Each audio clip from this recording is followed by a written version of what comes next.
Suddenly I heard a man's voice. Didn't half give me a turn, I can tell you, sir. Excuse me, miss. What do you want, sir? Can you tell me where I am? I'd almost made up my mind to sleep on the moor when I saw the light. This is King's Pyland training stable, sir. What a stroke of luck. I understand there's a stable lad. Sleeps here at night. No doubt that's his supper you have there. I'm sure you wouldn't be too proud to earn yourself the price of a new dress, would you? See, the boy has this tonight, and you shall have the prettiest frock money can buy. I couldn't! Ned! Ned! Ned! There's a man! Stop me out there! I'm ever so frightened. What do you want? He asked after you. He asked me to give you something. What was it? I don't know. It was white. Where is he now? He's gone. Well, you best cut back up the house, quick. Tell the governor. Yes, Ned.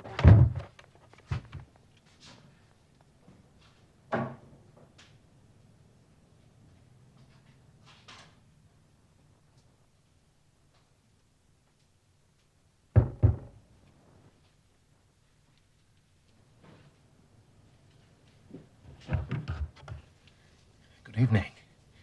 I want a word with you. What business have you here? It's a business that may put something in your pocket, my lad. Now, you've 2 horses entered in the Wessex Cup, Silver Blaze and Bayard. Let me have the straight tip and you won't be the loser. Is it the fact that at the weights, Bayard can give the other 100 yards in 5 furlongs and the stable... We don't want any damn touts round here! Get out!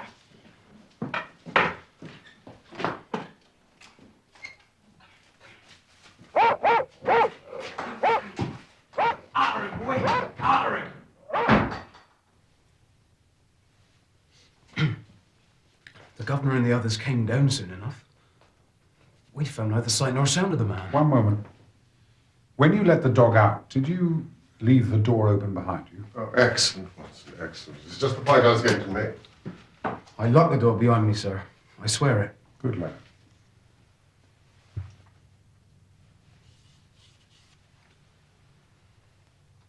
Does Fitzroy Simpson admit to all this?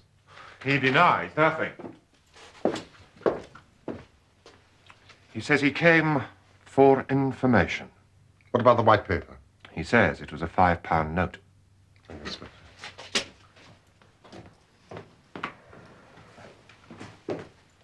What happened next?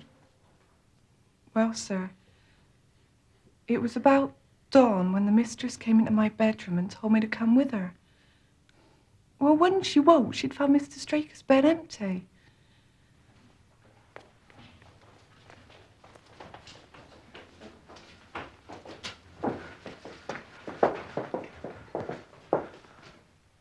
Heavens! The horse is gone. And the bridle.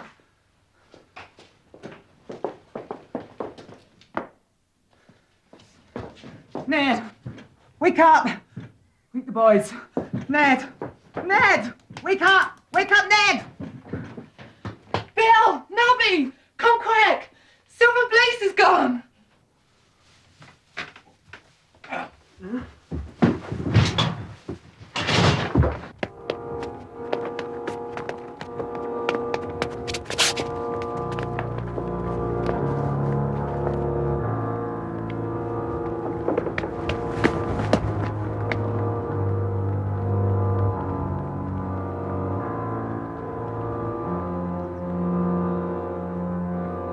Over here!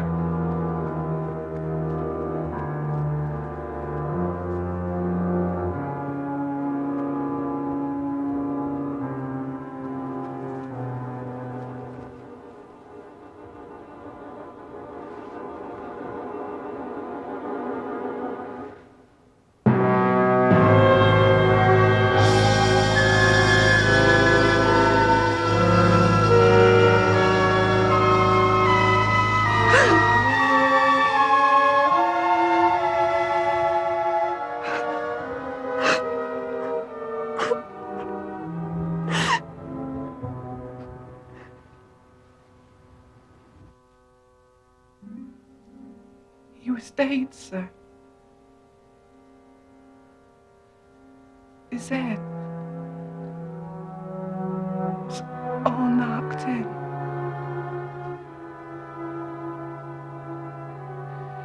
It was terrible.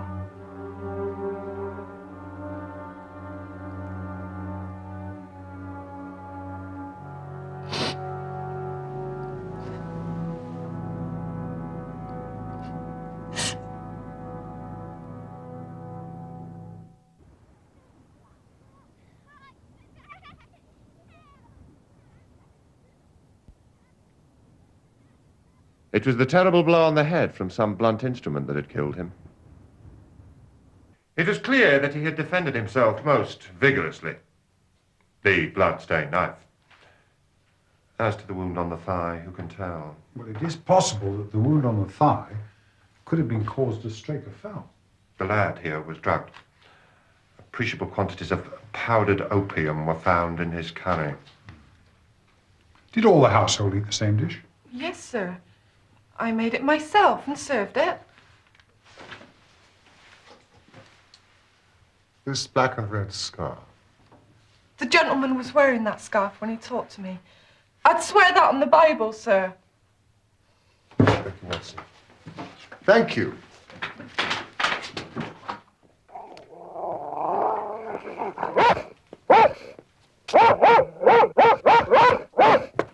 Lloyd! Stop it, boy! Stop it! Come on!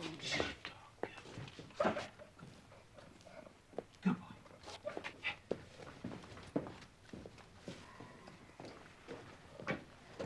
boy. My theory is that Simpson was under some strong obligation to nobble or otherwise incapacitate this horse so that he would be unable to run in the Wessex Cup. Clever move, that, putting opium in the boy's food, and easy enough through that window. Yes. Then it was simple. He'd obtained a duplicate key, led out the horse. It was his bad luck that Straker was alert enough to catch him up on the moor. In the struggle, the horse bolted. That's no proof that Simpson killed Straker, actually. The evidence against him is very strong. He was undoubtedly here that night on some devious business. He poisoned the stable lad. He had in his hand a heavy stick weighted with lead, and his scarf was found in the dead man's hand. And he went pale as death when I confronted him with that fact. I really think we have enough to go before a jury. No, no, no. Inspector! A clever counsel would tear it all to rags. Has a duplicate key been found in his possession? No. But what chemist sold him the powdered opium? And above all, how could he, a stranger in this district, hide a horse? And such a horse as Silver Blaze? I agree the evidence is circumstantial. But I think the net is drawn pretty tightly round Fitzroy Simpson. And I believe he is our man. What sort of a fellow is he? Why would he do such a thing? Fitzroy Simpson is a man of excellent birth and education. Unfortunately, he has squandered a fortune on the turf, which has put him in the hands of moneylenders and unscrupulous bookmakers. Plenty of those sharks in the racing world. I didn't know that you were a betting man, Watson. What? Oh, just the occasional flutter. I presume an inventory has been made of what Straker had in his pockets at the time of his death? I have the things themselves in the sitting room, if you would care to see them.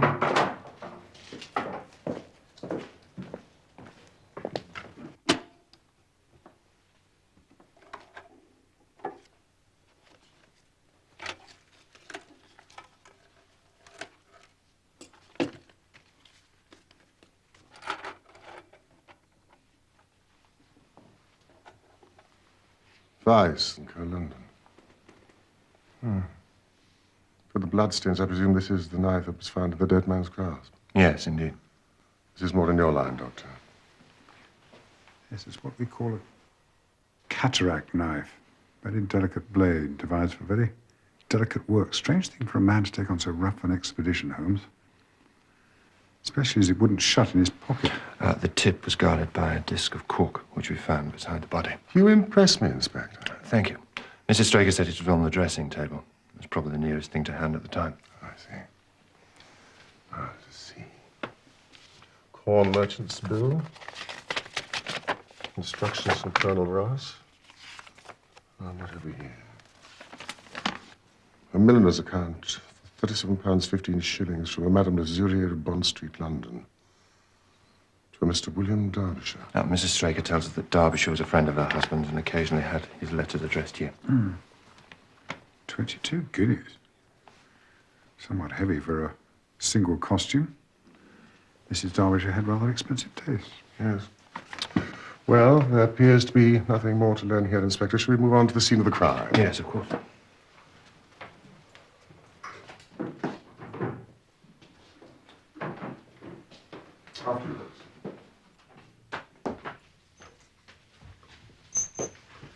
Have you got them, Inspector? Is there any more news? I'm afraid not, Mrs. Straker. But Mr. Holmes and Dr. Watson have come down from London to help us. I assure you we are doing everything possible. I wish you good luck, Mr. Holmes. Well, thank you, madam. And our commiserations on your great loss. But surely we met at a garden party in Plymouth some time ago. No, sir. You are mistaken. Now, do you know, I could have sworn it. You wore a costume of dove-colored silk with ostrich feather trimming. I never had such a dress, sir. That quite settles it. Thank you.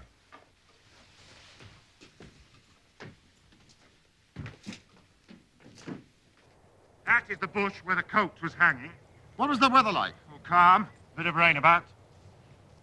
And the coat was not blown against the bush, but placed there. Oh, Yes, it was placed. there. Inspector. No, no, no. So many people have trampled around this land. There have been many people here. That piece of matting has been placed there, and we have all stood upon that. Not the general public. I have in this bag one of the boots John Straker wore, one of Fitzroy Simpson's shoes, and a cast horseshoe of Silver Blaze. Thank you, Inspector.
Burnt wax vesta. Candle end. Cannot understand how I came to overlook them. Oh, they were invisible, buried in the mud. I only saw them because I was looking for them. What? You expected to find them? I thought it not unlikely. I'm afraid there are no more tracks. I've examined the ground for 100 yards in every direction. What a pleasant evening. I think I'll take a walk, stretch my legs. Watson? Yes, indeed. I'll take this for lark. I have some work to do in the house. Then Colonel Ross is coming to take us back to Tavistock.